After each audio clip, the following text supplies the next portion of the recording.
Good evening, everyone, and welcome to the Book Club of California's live online program titled Black Leaders of Leisure, Their California Dream During the Jim Crow Era and the Implications of These Stories Today, presented by Allison Rose Jefferson. We're going to be getting started in just a few minutes. Participants are just entering from the waiting room, so we appreciate your patience. Thank you.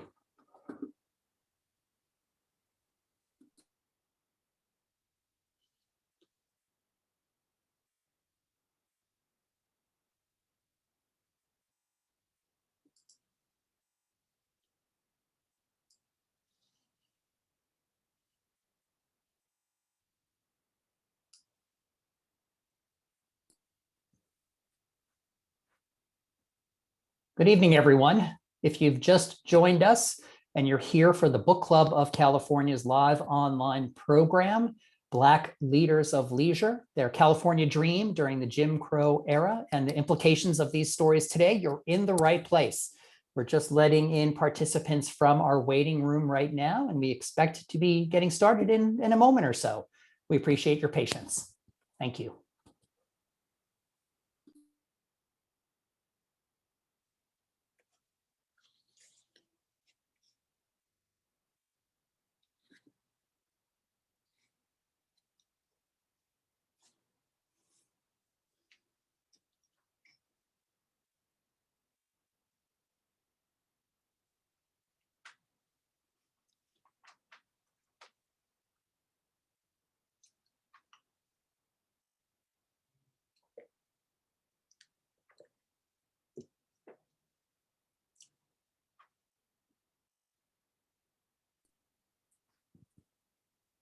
Well, it's a few minutes past the top of the hour, and I think we'll have some folks joining us in progress. So we'll get started here.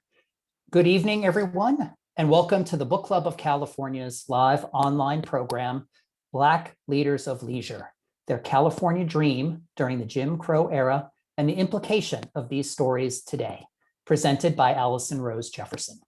My name is Kevin Kosick, and I'm the Executive Director of the Book Club of California, and it's my pleasure to welcome you and host this webinar.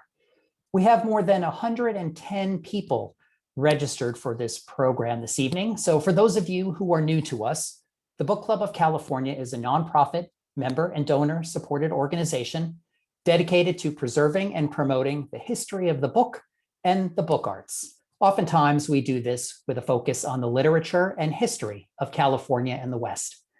The book club publishes limited edition books, a scholarly journal, and keepsakes. We host a year-round series of exhibitions and programs, like the one this evening, on topics including fine printing, design, typography, bookbinding, collecting, history, and much more. If you're not a member, or if your membership has lapsed and you're interested in what we do, please consider joining our century-long tradition. Membership dues are modest, and the benefits are many. We simply cannot do the work that we do without the support of our members. So I encourage you to visit our website at bccbooks.org to join or donate to the Book Club of California. Now for tonight's program and our speaker. Black Leaders of Leisure, Their California Dream During the Jim Crow Era and the Implications of These Stories Today, presented by Allison Rose Jefferson. Our speaker, a third-generation Californian, is Allison Rose Jefferson. She's a historian and heritage conservation consultant, and she reconstructs the stories of the African-American experience which have been left out or marginalized in the telling of American history as a tool in the struggle for social justice. She earned her PhD in history from the University of California, Santa Barbara, a Master of Heritage Conservation from the University of Southern California, and a Bachelor of Arts from Pomona College. Previously, Dr. Jefferson was a historian at Historic Resources Group in Southern California and has worked as a consultant with the Center for Oral History Research at the University of California, Los Angeles. She is the Spring 2021 Scholar in Resident with Occidental College's Institute for the Study of Los Angeles. She is currently working on applied history projects dealing with the African-American experience during the Jim Crow era. Working with Santa Monica's Belmar History and Art Project and the Central Avenue Heritage Trail with Angels Walk LA, Jefferson is drawing on her research to guide and enrich these public programs at these Southern California locales that feature historical significance as well as contemporary consequence. Her recent book, Living the California Dream, African-American Leisure Sites During the Jim Crow Era, was honored with the 2020 Miriam Matthews Ethnic History Award by the Los Angeles City Historical Society for its exceptional contributions to the greater understanding and awareness of Los Angeles history. Tonight, Dr. Jefferson will give an overview of her book, Living the California Dream, African-American Leisure Sites During the Jim Crow Era, which takes a fresh approach to looking at the practices of relaxation and recreation at outdoor and public spaces for all people at beaches, mountains, and other scenic locales, holding a central place in the long freedom rights struggle. Leisure was not an optional add-on to civil rights, but an essential component of liberty. And she will talk about the local stories and locales of African Americans who fought for dignity, equal access, and the full range of human experience and fulfillment in exploration of California's offerings as they contributed to the state's development. She will also talk about how some of the sites discussed in her book are being used today to engage young people with experiential learning activities in the explorations of the African-American, and Mexican-American experiences, heritage conservation issues, beach wildlife appreciation and stewardship, as well as aspirations to environmental justice policies involving beach access and civil action. So if you have questions for our speaker tonight, please use the chat and the Q&A function in Zoom. We should have time at the end of the hour to take some questions, and we'll curate those questions from the Q&A. And now it's my pleasure to introduce Allison Rose Jefferson and pass over the controls for tonight's webinar. Allison, it's all yours. Hello, everyone. Thank you so much to the Book Club of California for inviting me to make a presentation about the book. And I'm looking forward to having a conversation with you all after I finish with my presentation. So African Americans began moving in large numbers to the Los Angeles environs in the decades surrounding the turn of the 20th century, joining communities of whites and Jews, Chinese, Japanese, old Californios, and new Mexican immigrants, as well as migrants of other backgrounds. The majority of new Black migrants relocated from American southern states, like those who moved to the northeastern part of the US. African Americans moving to California and other Western parts also acted to escape the worst of Jim Crow era anti-Black racist restrictions. Despite the challenges, African Americans actively participated in California's development throughout the early 20th century Great Migration. They bought homes and other property, raised families, launched businesses, created social and faith institutions, and nurtured a rich cultural milieu that included the emergence of West Coast jazz. Similarly to others who moved to the state, African Americans embraced the booster promoted California dream of a leisure lifestyle in picturesque outdoor settings and new life opportunities, even while discrimination and lax enforcement of California's civil rights laws implemented as early as 1893 for decades into the 20th century prevented them from using various public and private facilities and buying property in many areas. In my book, Living the California Dream, Sorry, just a second. We're having a little technical. There we go. In my book, Living the California Dream, African-American Leisure Sites During the Jim Crow Era, which I'll be speaking about today, I explore how African-Americans made California and American history by challenging racial and class structures when they occupied recreational sites and public space at the core of the state's formative mid-20th century identity. These sites became contested ground in the development of attractive inland resorts and beach areas relatively free from white harassment. In Los Angeles, recreation and relaxation were essential components of liberty and distinctive concerns in the nation's long freedom rights struggle. I will also share some ways I, as a historian, have joined with others in using a few of these stories to engage audiences in history, as well as heritage and nature conservation and social and environmental justice education, in some places more successfully than others. I offer a view of overlooked and erased extraordinary community builders and socioeconomic development experiences of Black middle class and of the Black middle class, and the impact of leisure that intersects with the new scholarship about the influence of the diverse output of the Harlem Renaissance and the new Negro experience as a cultural movement of national and global phenomena. These stories of economic development, initiative, and civil rights struggle add new information and understanding about how African Americans sought to seize their California and American dream to appropriate and shape the offerings of their new environment in the far West.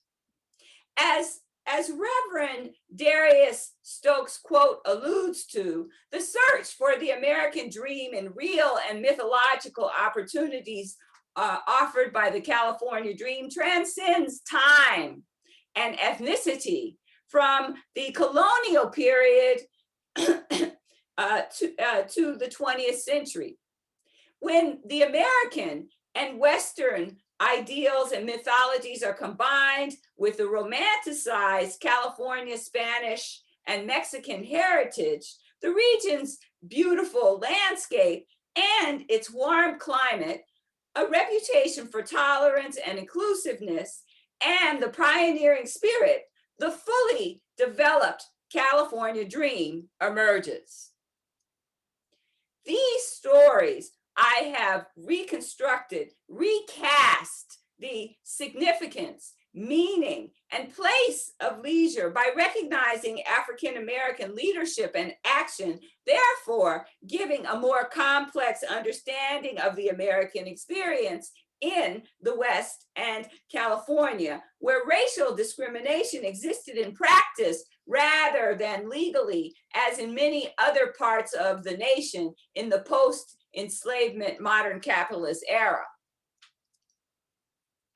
In contrast to the city where Black Angelenos lived, California waterfront and pastoral inland places where they went to relax and invested in real estate included Los Angeles County's Bruce's Beach, which you can see there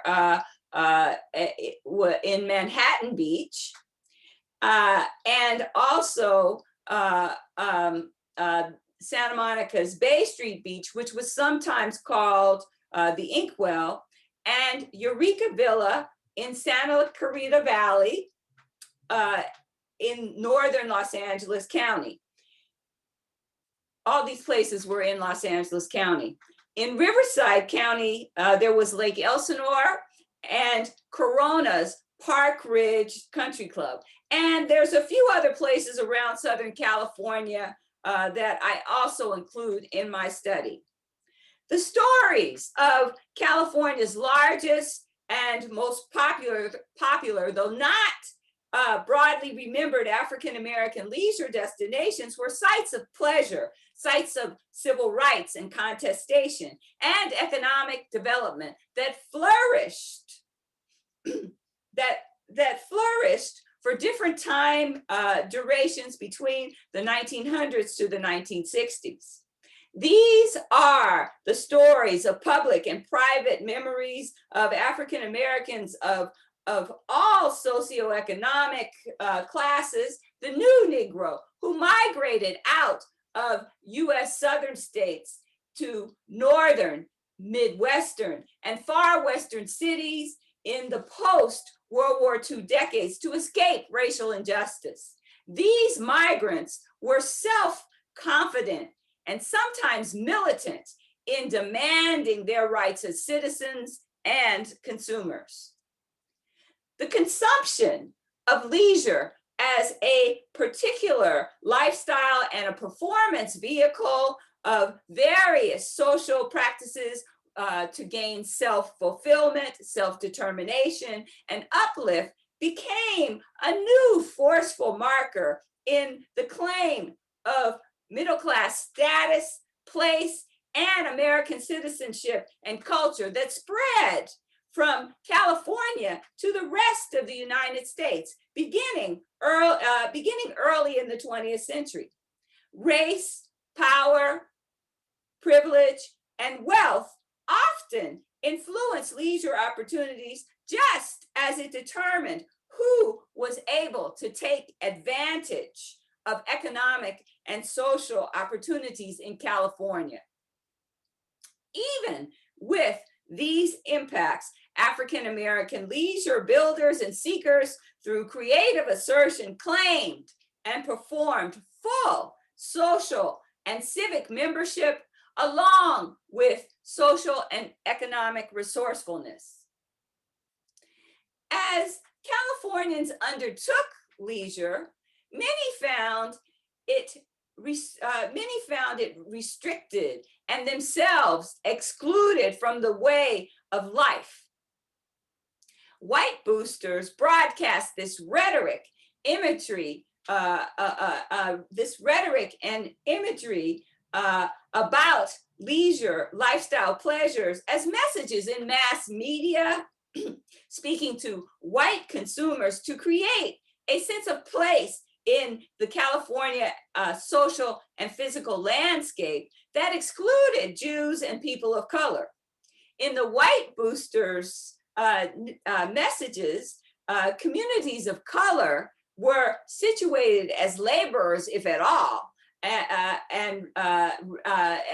situated as laborers, if at all, rather than as neighbors or social equals.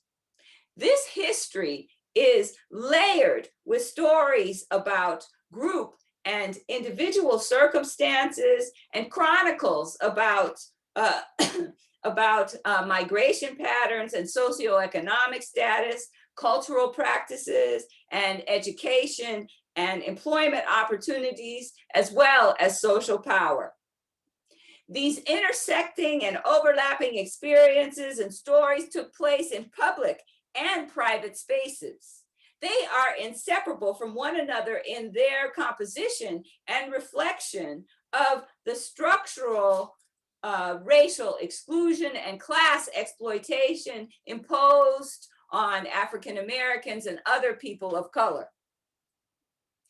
As Afro-Californians embraced the booster dream of the leisure lifestyle, at the same time, they contested attempts of what the California Eagle newspaper identified as confinement to sordid forms of recreation and play, to assert self-determination in leisure. Astute African-American entrepreneurs and civic builders in Southern California and around the nation recognized how this embrace of leisure combined with real estate and other business opportunities could create income, wealth, and joy for visitors. social networking and community building, as well as cultural traditions and economic development of African Americans around leisure pursuits occurred at these sites, marking a space of Black identity on the regional landscape and social space. Unwilling to accept exclusion, Black Angelenos, like their counterparts in other places, developed separate spaces for emotional and physical rejuvenation to circumvent the oppressive racist subjugation of the era, and to promote a renewed sense of racial pride, cultural self-expression, economic independence, and a mix of progressive politics, progressive political perspectives that were the embodiment of the new Negro determined to achieve a fuller participation in American society. The experiences and memories of these leisure spaces and destinations and the attention they gained in public memory and newspapers of the era offered African Americans new and broader visions of themselves, a new identity, and a new collective sense of freedom, contributing to the cultural and intellectual efforts that defined the new Negro. In California, African Americans' ambitions and initiatives for leisure space also radically claimed, challenged, and promoted the state's identity in conjunction, promoted the state's identity in the consumption of leisure as a lifestyle that would spread across the country to develop a new middle-class suburban culture and identity.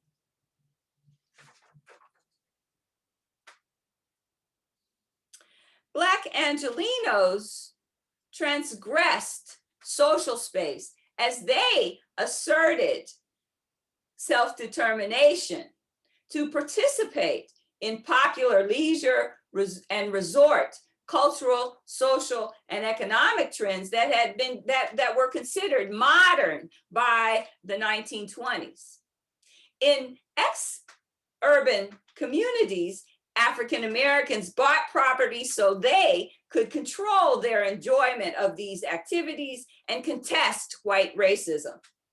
Particularly, they were challenging whites' prejudice and power.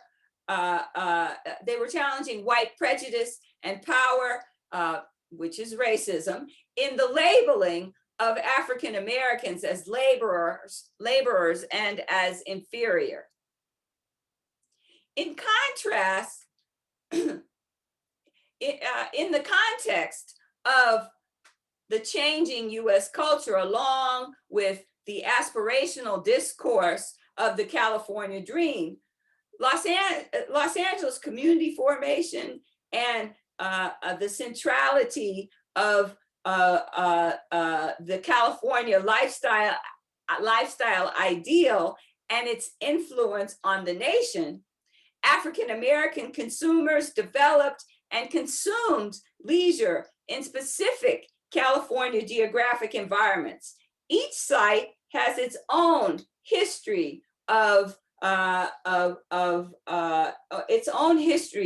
the development of leisure of a specific sort in social, political, and economic particulars, as well as racialized issues of time and place. One of the earliest places that African Americans went for recreation and relaxation was Lake Elsinore in Riverside County, a somewhat successful residential and leisure destination for the general population and African Americans through the middle decades of the 20th century. This was one of the farthest inland of the African American leisure destination spaces that existed from the 1910s to the 1960s. The vagaries of lake conditions and changing leisure tastes and race relation dynamics over the years impacted African American entrepreneurs' resort business opportunity, resort business opportunities and success. The African American presence has been left out of the local history narratives and landmark designation programming to obscure our understanding of the full shared collective history of the range of community builders and their impact and contributions to the development of Lake Elsinore and the Southern California region. The Park Ridge Country Club in Corona in Riverside County was a private elite country club and leisure space development originally built for a white-only clientele. A group of very ambitious African-American businessmen purchased the site to operate as an interracial recreation space and an attempt at Black community suburbanization and elite recreation in 1927. The local elite and other white racist citizens strongly contested the African-American reconstruction and reimagining of this venture in the Corona community. The Black businessmen's efforts to make the venture a success have been left out of the local history narrative and public memory, just like in Lake Elsinore, thereby limiting our understanding of the Corona community's historical actors and evolution. Eureka Villa, later known as Valverde, in the Santa Clarita area of North Los Angeles County, was initially an African-American planned resort community project with white American partners that began in 1924. An early leader of this project was Black Angelino real estate impresario and booster Sidney P. Dones. At the same time this resort enterprise was emerging, there were other land development projects that were in direct competition with Eureka Villa for African-American recreation and relaxation patronage and dollars. Public money contributed to the development of a park and swimming pool, and multiple marketing efforts by boosters, both Black and white, helped sustain interest of African-American consumer usage of this hidden canyon area until the crumbling of the racial apartheid era in the 1960s. By 2015, the Valverde community has been recast as one of the last rural remaining areas with affordable housing in the Santa Clarita Valley, with limited public memory of the African-American heritage.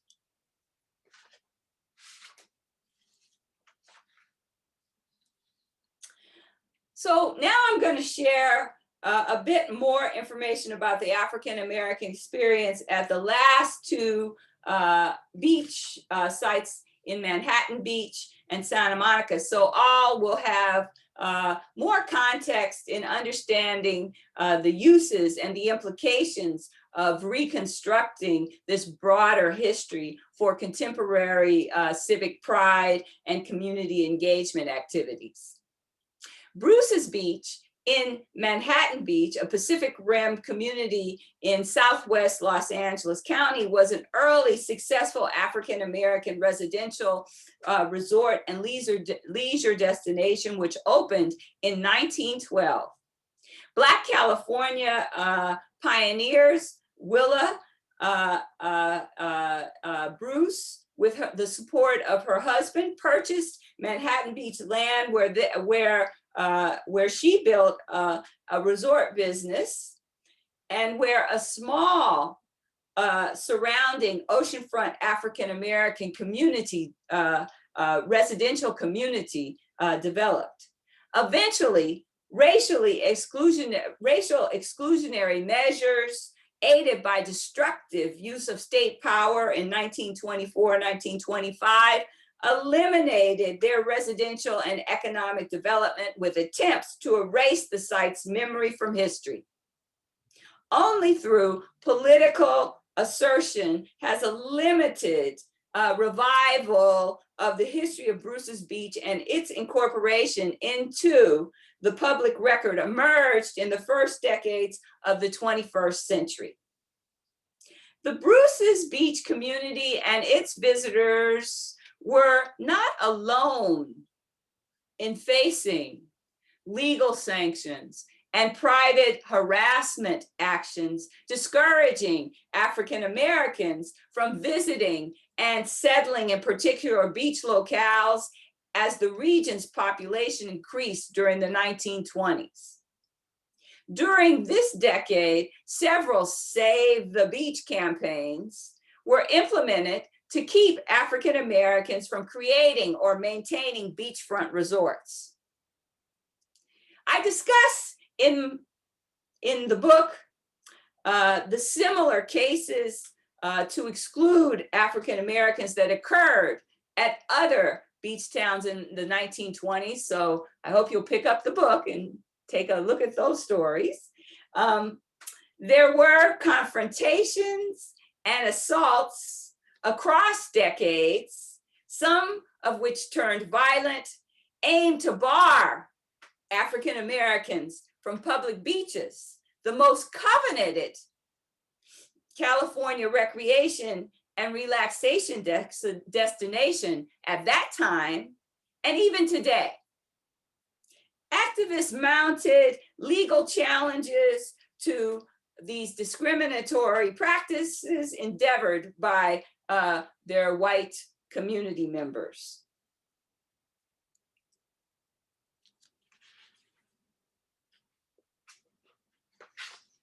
Even with such white violence and attempts to evict African Americans from public beach space at various places along the Southern California coast, this community's days of recreation and relaxation occurred unabated. African Americans were discreetly publicly mindful in their oceanfront visits, but undeterred by white Americans' attempts to harass, molest, intimidate, or restrict them from California public beaches. In their first organized civil disobedience action in the region, members of the Los Angeles branch of the National Association for the Advancement of Colored People in 1927 challenged Manhattan Beach officials when they tried additional measures to make the beach white only. Although the Bruce's Beach community was raised when the NAACP members staged a swim-in protest for which they were arrested and fined and they were arrested and fined, and then legal maneuvers that they also implemented. One clarification that African Americans had the legal right to enjoy this and all California beaches. In the coming decades, with this accomplishment, African Americans more confident assertion of their rights contributed to racial restriction attempts at the state's public beaches fading away. As the 20th century advanced, African Americans around the US would increasingly utilize legal actions and public protests to dismantle legally sanctioned, along with informally enforced discrimination and segregation in public accommodations. Eventually,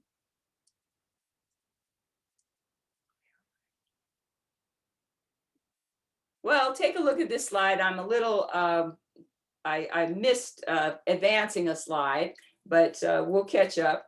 Eventually in 1956, out of fear of the legal consequences of the past inaction by local Manhattan Beach officials, the vacant terrain once enjoyed by African Americans was transformed into a park.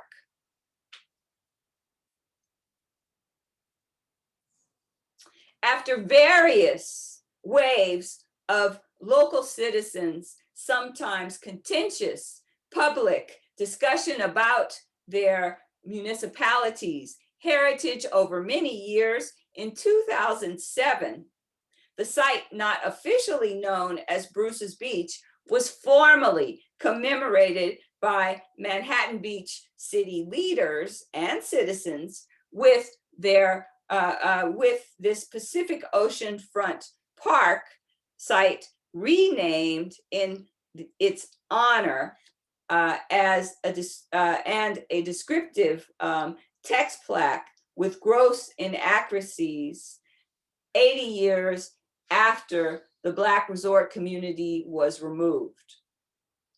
The public commemoration of the location where the small resort community was opened up broader claims for not just public memory, but also American identity, even with the signage text that dilutes, misrepresents, and partially omits the site's historical truths and understanding.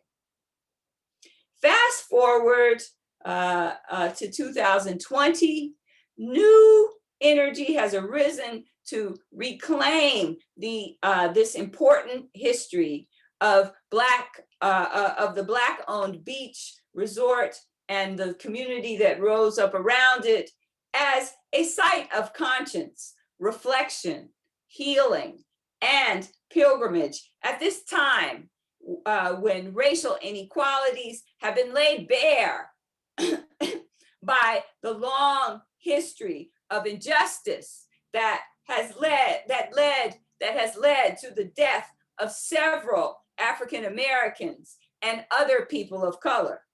Bruce's Beach has been the event site of a memorial for Brianna Taylor, the young woman who was shot dead in her home by police officers executing a drug warrant at the wrong place in March 2020. Also, the site has been a celebration of has been a celebration space for Father's Day and Juneteenth, which was June 19th, the day the enslaved the day enslaved African Americans in Galveston, Texas, learned they had been free at the end of the Civil War in 1865, 2 years after President Lincoln issued the Emancipation Proclamation.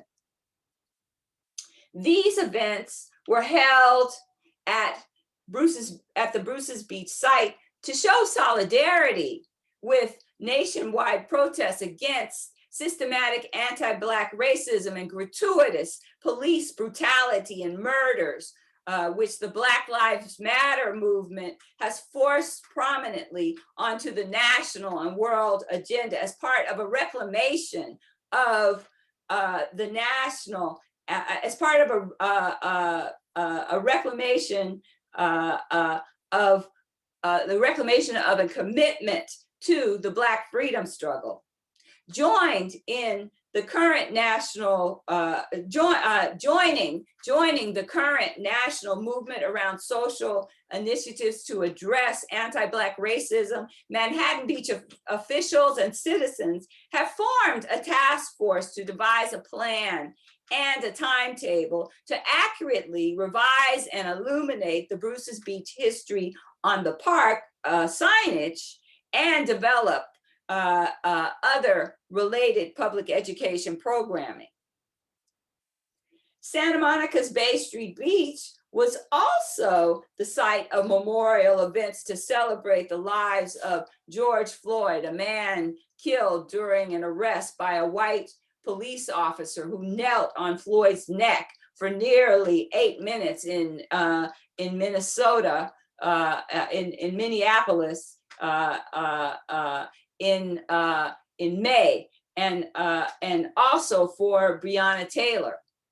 The surfing community held paddle outs to call attention to the social justice issues of the day.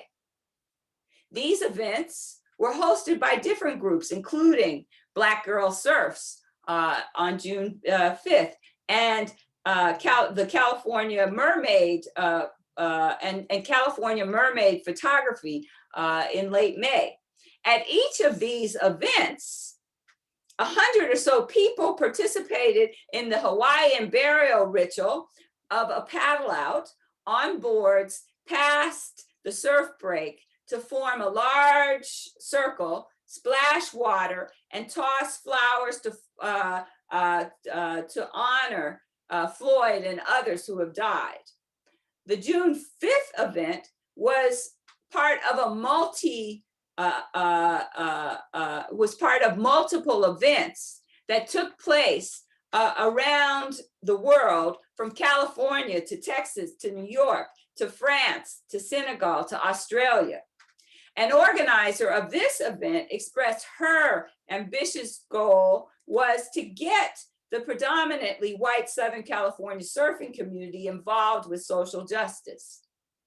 I joined her in hoping that activities like the paddle out that occurred for social justice will increase awareness and constructive anti-racism activities, or actions rather. I'd rather say actions than activities. Santa Monica's elected officials and citizens are now developing new initiatives to foster meaningful change and advancement for equality and inclusion in the Bay City. The Santa Monica social justice events were held at a place near where African Americans were able to build a sustained community in the city that was founded in the 1880s. These residents established themselves a few blocks from the Pacific shoreline in the environs of the Bay Street Beach in what is today the southern area of the Civic Center and Phillips Chapel Christian Methodist Episcopal Church, the first African-American owned spiritual and institutional space established in Santa Monica. A short way south was a Venice neighborhood, which was also part of this Santa Monica African-American community. In the years surrounding Phillips Chapel's beginning in 1908 at 4th and Bay Streets, the oceanfront area down the hill around Pico, south a few blocks to Bicknell Avenue, emerged as the gathering place where African Americans from all over Los Angeles County and beyond came to enjoy the beach's pleasures. While the boundaries shifted through time, it was a popular beach destination for African Americans from the 1900s to the 1960s. Many of the beachgoers once referenced this stretch of beach or this stretch of the coastline as the Bay Street Beach. Others sometimes called it the Inkwell. And this was a controversial name. it was a derogatory name that was first used by whites, referencing the skin color of the Black beachgoers. Some African Americans reclaimed the name and used it as a badge of pride. Some who went to this beach never used the name for the place. And in contemporary times, there are people who still would prefer the name not be used. Accessible by streetcar near a blooming African American community centered around Phillips Chapel and the few Black businesses in the area, this beach gathering place with La Bonita and a few other guest houses, eating places, tennis courts, volleyball nets, and other recreational opportunities became a place of refuge and community formation. In 1922, another group of ambitious African American investors, led by prominent attorney Charles S. Darden, who was also a resort developer at Lake Elsinore, and businessman Norman O. Houston, who would go on to become the founder of the Golden State Mutual Life Insurance Company and other businesses, sought to develop a first-class resort along the oceanfront at Pico Boulevard. The plan was met with protests from white residents and businessmen. Santa Monica's racist white city officials and other citizens blocked the development from happening. After the Black investment group abandoned its plan, the property was purchased by white developers. The white group's plans for a resort were approved, and the iconic Casa del Mar, now Casa del Mar Club, and another beach club, the Edgewater, now the hotel shutters on the beach, and another beach club that was a little further up, the Breakers, were built before 1930. Even with this and other new construction, African Americans kept their hold on the public beach space through, they kept their hold on the public beach space, even though they were pushed further south. They were able to avoid overtly physical hostile discrimination as the area evolved from the edge to the center of public activity. White racist discrimination, in particular, the racist restrictive covenants, prevented African Americans from buying property throughout the urban region in particular places, but their beach service, so they were prevented from buying property in certain areas, and the covenants were a big part of that. And their beach service businesses were sabotaged by white supremacist actions more than once in the first half of the 20th century. But the community's presence and agency sustained their public use of the oceanfront in Santa Monica. This and other Southern California leisure spaces marked an African American identity on the regional landscape and social space as they confronted the emergent power politics of leisure space and set the stage for these sites as places for remembrance and invention and public, set the stage for these places as for remembrance and invention and public contest. The city of Santa Monica's 2005 local landmark designation of Phillips Chapel CME Church set the stage in 2008 for official recognition of for official recognition with a cultural monument of the historical African-American beach gathering place at Bay Street and Oceanfront Walk. Also recognized was Nick Gabaldon, the first documented surfer of African-American and Mexican-American descent in the Santa Monica Bay. African-Americans' actions to use this and other beaches embody the local stories that contribute to the national narrative of opening up leisure space to all, demonstrating how the struggle for leisure and public space, along with political and economic issues, reshape the long freedom rights struggle and civil rights movement. Fast forward to June 2019, this same beach was honored with a listing as the Bay Street Beach Historic District on the National Register of Historic Places for its significance in the African-American experience in US history. This is the first historic district in Santa Monica to receive this national honor, and one of the few in California associated with people of color. At recreation sites, at recreation and relaxation spaces, despite systematized white racism in ethnically diverse Los Angeles, which was most consistently targeted at African Americans, they proved this racism of the region more readily contestable than elsewhere in the country.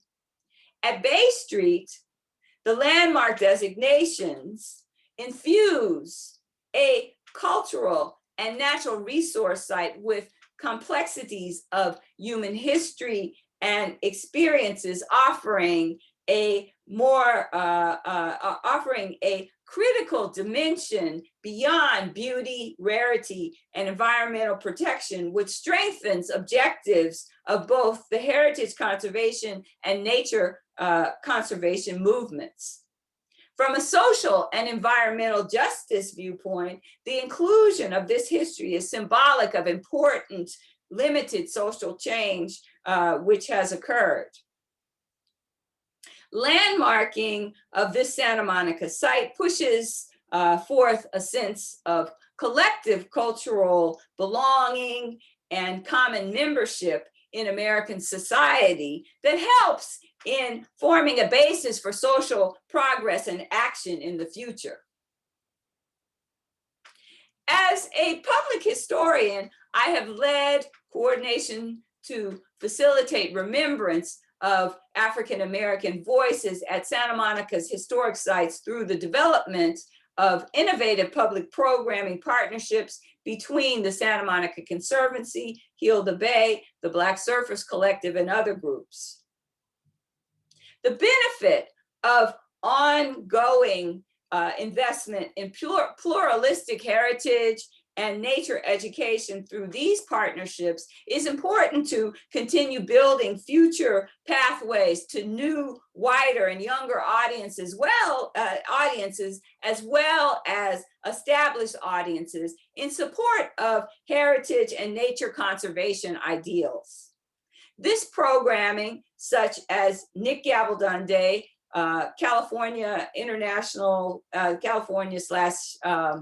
International Coastal Cleanup Day, field trips for youngsters from South Los Angeles, and the Belmar History Plus Art Project actively connects diverse publics to more complex, culturally inclusive stories of our collective national history, heritage conservation issues, beach wildlife appreciation, and watershed stewardship, as well as aspirations to environmental justice policies involving beach access issues and social action intersecting with beach recreation.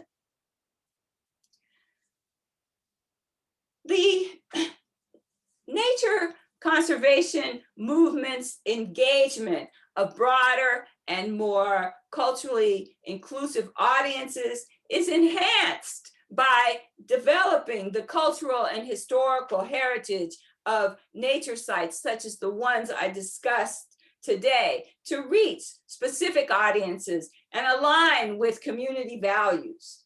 Supporters of both heritage and nature conservation objectives must include the language of injustice, discrimination, inequity, and racism in discussing in discussions to acknowledge the continuing struggle to totally dismantle these conditions, which in more places than some may want to recognize, continue inhibiting communities of color from full civic participation, human experiences, and civic society and civil society entitlements.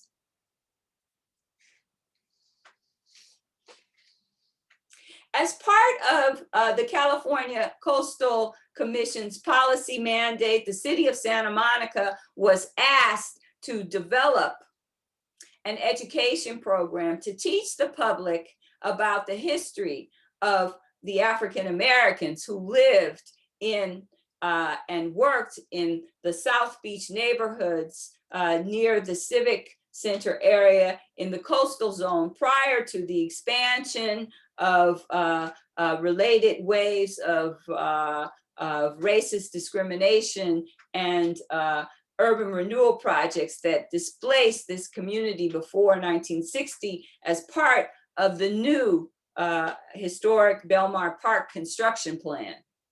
I was invited to contribute to this programming as the project historian. The Belmar History Plus Art is a multifaceted education, inspirational, and remembrance commemorative civic commemorative justice initiative that includes a context essay that I wrote, an outdoor exhibition, installation of interpretive history panels, and a large sculpture, grade school lesson plans, and other educational programming, including a website and a high school student art, a high school student artwork project that will bring this area's history to life for present and future generations. Here again, I have drawn on my research to guide and enrich this public program in Santa Monica, loaded with historical significance as well as contemporary consequences. As the nation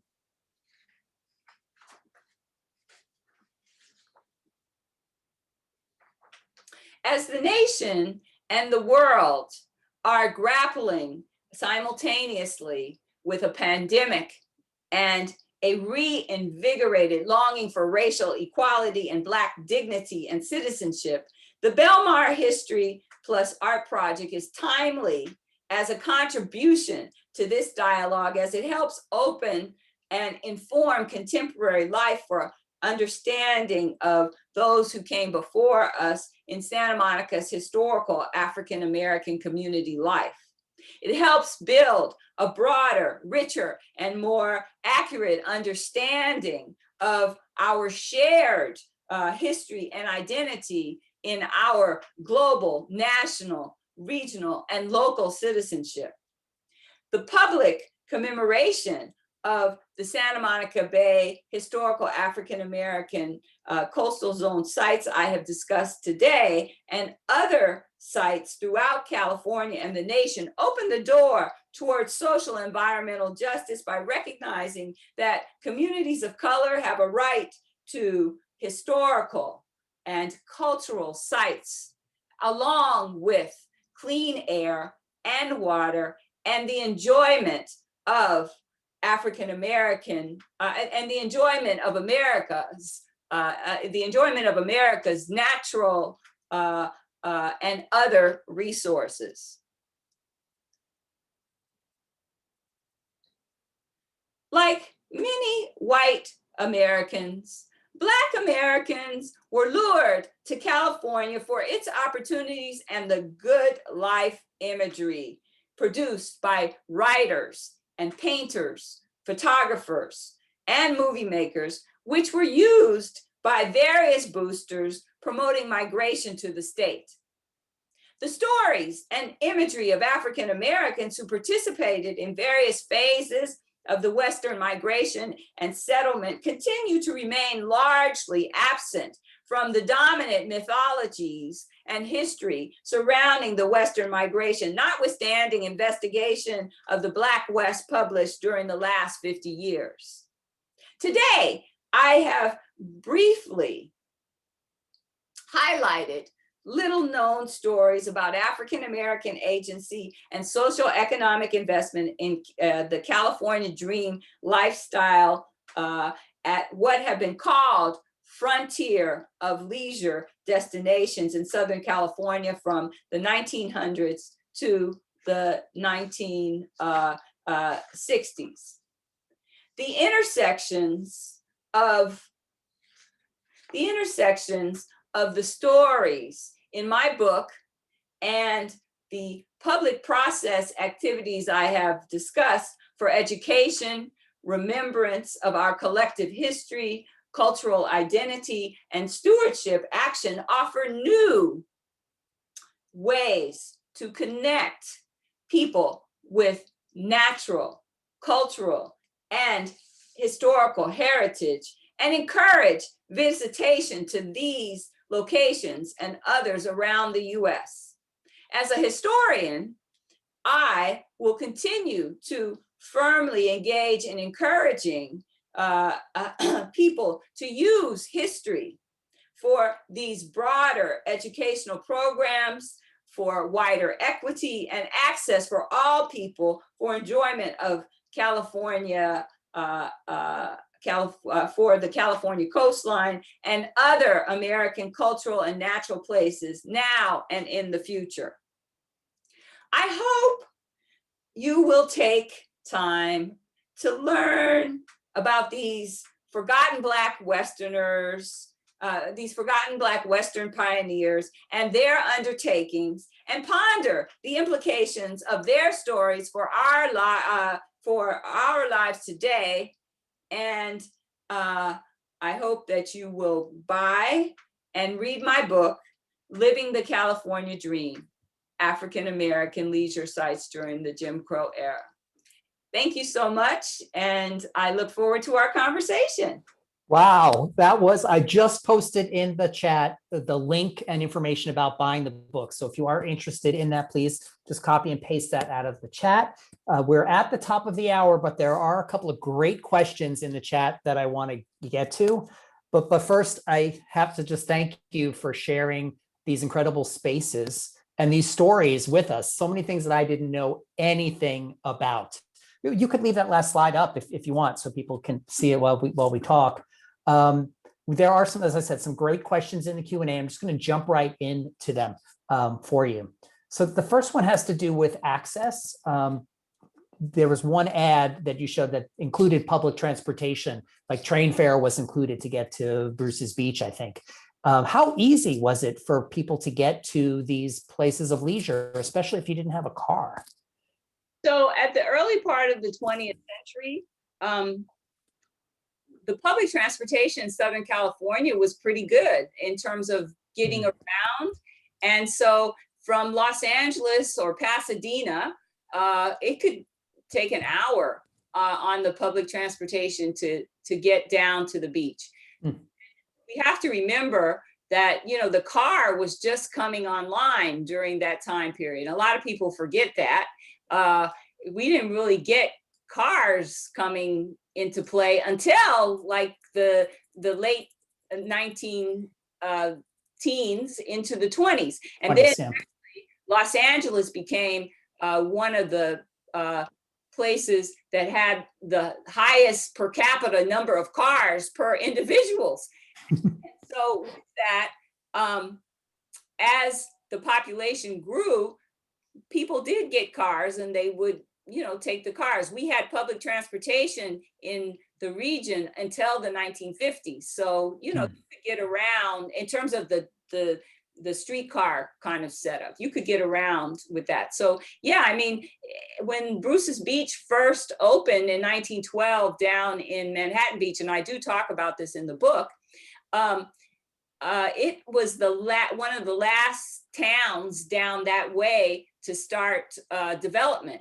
And the reason it hadn't really developed was because the train and the streetcar weren't there. And once the streetcar came in place, then they decided to develop the city. The city became a city the same year that the resort was founded. So, you know, people would have been taking a horse and buggy prior to that time, you know, to get down there. So that is, you know, something to think about. And sometimes in terms of contemporary times, we forget about how moving around was different, you know, before we got the highway system that we're all familiar with today. Right.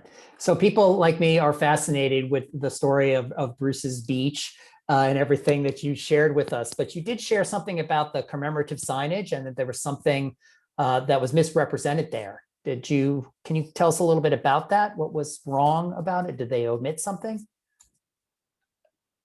They miscast the history, and yes, they omitted something.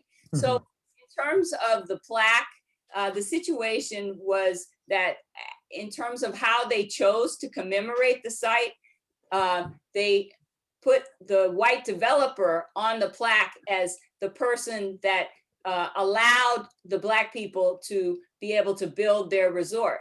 Well, that's not really what happened. In the specifics. Okay, well, you could argue he didn't put restrictive covenants on his property, but he didn't sell the land to the Bruces. Somebody else did. And then he contested the resort opened. Then he contested the fact that the resort had opened, and he blocked off the beach in front of their property with the local constables the day the place opened. And so the Black beachgoers had to go, you know, a half mile down the way in order to use the beach. Yeah. So he was not supportive. But at the time that they did the plaque in 2007, nobody had really done the research to understand that this narrative that had been passed down for generations was not true. Right. So that's 2007. I was around when all that was going on, but I didn't know I was going to get a PhD, and I hadn't done all the research to know what was going on, because every once in a while somebody says, well, you said at the meeting, well, yes, at that time, as a graduate student working on a master's, this was the information I had. As a person that then went on to get a PhD and did research on the whole place from the early part of the century until the early 21st century. So the early part of the 20th century to the early 21st century, I got the full gist of what was going on. There was an LA Times article. I showed that, didn't I? I can't remember. But there was an LA Times article that that showed Peck. They quoted him. So we know that he was not supportive. Yeah. Not supportive is an understatement. It sounds like he did everything he could to, you know, challenge the entire use of that space. Yeah. Tell us a little bit about the Valverde community. How long did that last? And someone asks, was the Valverde pool Blacks only? Like, can you tell us a little bit more about that recreation site? Valverde is in this canyon, little hidden canyon up in northern LA County. It's off the 5 freeway and, oh, I forget the other freeway, but I want to say it's the 127. That might be the wrong number, but I think it's the 127 that goes out to the coast. And you go off this road up into this little canyon. And so 1924, they tried this, they started the big development efforts there, and then they got public money in the 40s to build the pool. And so it was public money. Okay.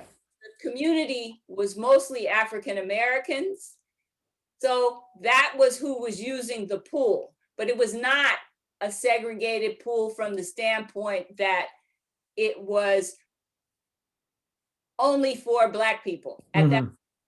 There were times in the 1920s when Los Angeles did attempt to impose segregation on the pools, and they did it for a few years, but then the Black people were able to fight that and get it overturned. One of the people who was the leader of that was Mrs. Prelue, and Mrs. Prelue and her husband owned property at Bruce's Beach. And so she was able to get that overturned. Black people tried several different times. It was from 1925 to 1932 that occurred. And then some other places like Pasadena kept segregation on the books in terms of their, pools. And then even in Santa Monica, they didn't allow Black people to use the pool except right before they were getting ready to drain it in the 1940s. And that was, I mean, it was, they couldn't do anything about it, in part because the community was small, and it wasn't like they weren't protesting some of this stuff. But sometimes if you don't have the numbers nor the will in terms of the legal structure, you're kind of like sitting there like, oh, well, like beating a drum. And Right. The popular consensus here is that it's Highway 126. So you're so close. You're so close. So there's a question about, we're going to get just a couple more in because we're almost at 6:15. And I'm going to make sure I get you all of the Q&A and the questions from the chat, because there might be some people that we want to get back to after, either you directly or through me. We can answer some of these questions. But there's a question about Northern California, and were there any leisure spots for African Americans in Northern California like these that you talked about in Southern California? Yes, but they were not as established in the sense of longevity. There was a place in Eureka where African Americans in the 20s built a country club. I only saw one reference to it, and then I think it kind of faded away. But there were places in particular that African Americans liked to go. But you have to remember that African Americans had been in Northern California with the founding of the state, and before. They were here with the gold rush. And the numbers were smaller. And so they could maneuver in a different way. Just as in Southern California, we could maneuver down here in a different way. But it was, there were a few of those places, but not in the same way as in Southern California. Because I actually have pictures of some places which I can't even identify because I don't have, I haven't found anybody that knew where they were, where they're like in a lake somewhere when there's all these trees. And they're in these like 1920s era bathing suits. That's a great kind of segue into the last question that we're going to do today, because I was so curious about all the wonderful photos that you sourced. And there's so much personal detail, like you knew the names of everybody in the photos and where they were and the years and all that. And there was a question in the Q&A about where did the presenter, where did you find most of this information? And did you interview relatives of the people that were in the photos? Like, what was that process like? So I found my sources of information from many different places. I got a lot of information from personal family recollections. For instance, my family has been in Los Angeles since the 1920s. And so some of the people that I got information from, they were through my family network of people. My uncles and my mother, if they were still alive, would be in their early 90s. And so when I started doing this research in around 2000, my uncles were still alive and some of their friends were still alive. And Mhm. I would just start asking questions and somebody would say, oh, well, you should go talk to so-and-so. And there were some families that had like lots of photographs. And then in Los Angeles, the Los Angeles Public Library did this project in the 90s called The Shades of LA, where they collected photographs of communities of color because they didn't have any in their collection. Mm. And so with that, we got some photographs that were donated to the library, but a lot of the research I did was scattered. You know, I would look in newspapers, the African-American newspapers, and I would find, you know, information. I looked in NAACP minutes to find information. So my information came from various sources. One day I was visiting one of my mother's friends, and she's dead now, Anne Cunningham Smith. Her family had moved to Los Angeles sometime between 1900 and 1910. Mhm. And I was visiting her. She had some photographs she wanted to give me. I don't think I had any of her photographs in my presentation today. But so I'm there. She shows me these photographs of her aunt and her mother. Yeah, her aunt and her mother and grandmother at the beach. And in the same folder, she has the promotional brochure for the Park Ridge Country Club. Mm. She just has it sitting there. She's like, oh, well, you know, my Aunt Edna was involved in that. She was in the beauty pageant they had the first day. Okay, she had the original, okay, one of the original.